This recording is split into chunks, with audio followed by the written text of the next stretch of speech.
சென்னையின் அடையாளங்களுள் ஒன்றாக விளங்கிய உதயம் தியேட்டர் பிப்ரவரி 10ஆம் தேதிக்குள் இடிக்கப்படும் என அறிவிக்கப்பட்டுள்ளது.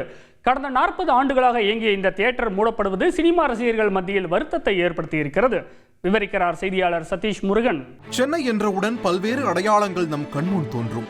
அதிலும் 90களில் பிரபலமாக இருந்த உதயம், தேவி, ஆனந்த் போன்ற திரையரங்கங்கள் தான் பெரும்பாலும் சென்னையின் அடையாளமே. இப்படி சினிமா ரசிகர்களின் நினைவலைகளில் பதிந்துள்ள உதயம் திரையரங்கத்தை இடிப்பதற்கான முதற்கட்ட பணிகள் தொடங்கியுள்ளன.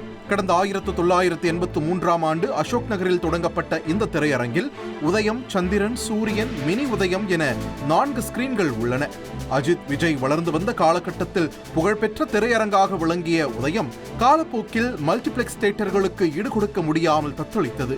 ரசிகர்கள் வருகை குறைந்ததை தொடர்ந்து தற்போது படம் திரையிடல் நிறுத்தப்பட்டு தனது கதைக்கு உதயம் திரையரங்கம் முடிவுரை எழுதியுள்ளது. இதனிடையே சுமார் 1.3 ஏக்கர் பரப்பளவில் உள்ள இந்த திரையரங்கத்தை இடித்து தனியார் நிறுவனம் ஒன்று 25 தளங்கள் கொண்ட அடுக்குமாடி குடியிருப்பை கட்ட உள்ளதாக கூறப்படுகிறது. இதுகுறித்து உதயம் திரையரங்கம் அருகே வியாபாரம் செய்து வரும் அக்பர் அலி மற்றும் லக்ஷ்மி ஆகியோரிடம் பேசினோம். நாங்களாம் படம் பார்த்துட்டு எல்லா நடிகை வந்துட்டு போவோம். எத்தனை ஷூட்டிங் எடுத்து நிறைய எடுத்துக்காங்க தரேன். எல்லா இடத்துக்கும் போயிருக்காங்க, நல்லா வாழ்ந்துருக்காங்க.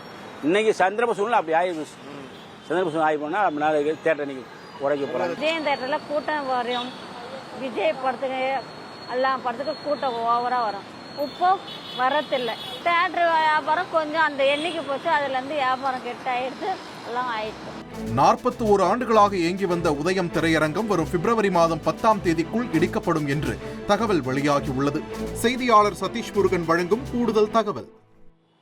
உதயம் தியேட்டர் மூடப்பட்டதை தொடர்ந்து அதன் உரிமம் அரசிடம் திரும்பி ஒப்படைக்கப்பட்டுள்ளது. விரைவில் அந்த இடத்தில் அடுக்குமாடி குடியிருப்போ அல்லது வணிக வளாகம் கட்டும் பணி தொடங்கும் என கூறப்பட்டுள்ளது. இந்த நிலையில் சென்னையின் மிக முக்கிய அடையாளங்களில் ஒன்றாக விளங்கிய உதயம் தியேட்டர் இடிக்கும் செய்தி சினிமா ரசிகர்களின் நெஞ்சத்தை கனக்க செய்திருக்கிறது.